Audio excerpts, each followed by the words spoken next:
आज हिंदुस्तान के स्वास्थ्य मंत्री मनसुख मांडविया जी ने राहुल गांधी जी को और राजस्थान के मुख्यमंत्री, जहां पर अभी तक भारत जोड़ो यात्रा थी, उनको एक खत लिखा और उस चिट्ठी में कोरोना का उल्लेख किया और मास्क की, सैनिटाइजर की, वैक्सीनेशन इत्यादि की बात करी भारत जोड़ो यात्रा के संदर्भ में।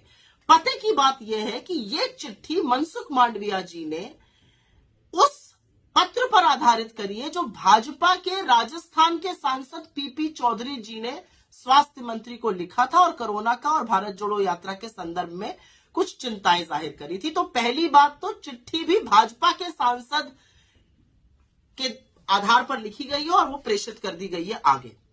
हम बहुत अभिभूत हैं आपकी चिंताओं को देखकर, लेकिन हम उसी स्वर में आपसे यह भी पूछना चाहते हैं कि क्या यही आईना, क्या यही चिंता मोदी जी को भी बताई गई है? क्योंकि 2 दिन पहले तो वो त्रिपुरा में रैली कर रहे थे, ठीक ठाक भीड़ भी आ गई थी, तो क्या वहां पे कोरोना नहीं फैलेगा क्योंकि वहां पे महामानव चले गए? पहली बात। दूसरी बात, और मैं ये बड़ी जरूरी बात आपसे करना चाह रही हूं कि क्या हिंदुस्तान में कोरोना को लेकर कोई नए प्रोटोकॉल बनाए जा रहे हैं?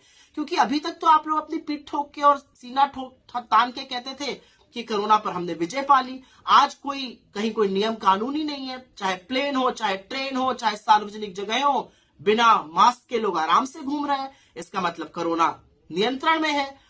और एक बहुत जरूरी बात यह भी कि क्या आपके मंत्रालय ने कोरोना के संदर्भ में कोई नए नियम और कानून बनाए हैं?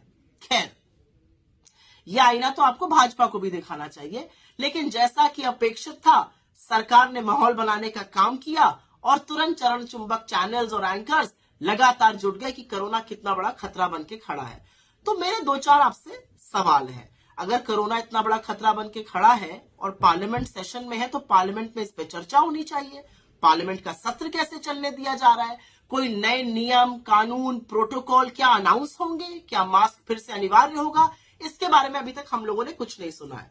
और असलियत तो यह है कि जब कोरोना काल था, तब तो आप नमस्ते ट्रंप करा रहे थे और चुनी हुई सरकार मध्य प्रदेश में गिरा रहे थे। आप तब तो दीदी ओ दीदी कर रहे थे बंगाल में। आपने बंगाल में, असम में, उत्तर प्रदेश में चुनाव करवाए जब लाशें तैर रही थी और वहां से रामनामी खसोटी जा रही थी। अब आपको कोरोना की चिंता याद आ गई। ये कुछ नहीं है, ये भारतीय जोड़ो यात्रा को देखकर भारतीय जनता पार्टी की अंदर की जलन और द्वेष है।